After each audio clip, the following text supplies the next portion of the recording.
ওনার কথা কেউ বিশ্বাস করে না। আপনি 25টা দপ্তরে পদত্যাগ করেছেন, আর একটা দপ্তর আছে মুখ্যমন্ত্রী, সেটাও 4 তারিখ বিকেলে আর কোন দপ্তরে ফিরবেন যে গতকাল রাজ্যের মাননীয় মুখ্যমন্ত্রী হঠাৎ করে 23টি দপ্তরের কমিটি, তার প্রধান, এই সমস্ত জায়গা থেকে তিনি হঠাৎ করে রিজাইন করলেন। দেখুন, এটা বাধ্যবাধকতা নয়। অন্যান্য বার তাকে এই ধরনের রেজিগনেশন করতে দেখা যায়নি। এই প্রত্যেকটি কিন্তু লাভজনক সংস্থা হিসাবেই পরিচিত ছিল।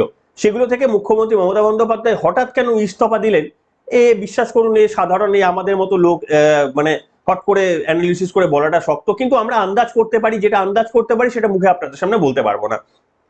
শুধু আর একটা পদ বাকি, জানেন তো, শুধুমাত্র মুখ্যমন্ত্রীর পদ। এই পদটা যদি কেড়ে নেওয়া যায় তাহলেই কিন্তু স্বয়ং সম্পূর্ণ হবে। এই ইস্তফাটা শুধুমাত্র পশ্চিমবঙ্গের মানুষ চাইছে। কি বলছেন বিরোধী দলনেতা শোনাবো, তারপরে আসবো অত্যন্ত ইন্টারেস্টিং একটি পর্বে। শুনুন। ওনার কথা কেউ বিশ্বাস করে না। আপনি 25টা দপ্তরে পদত্যাগ করেছেন, আর একটা দপ্তর আছে মুখ্যমন্ত্রী, সেটাও 4 তারিখ বিকেলে শুনলেন?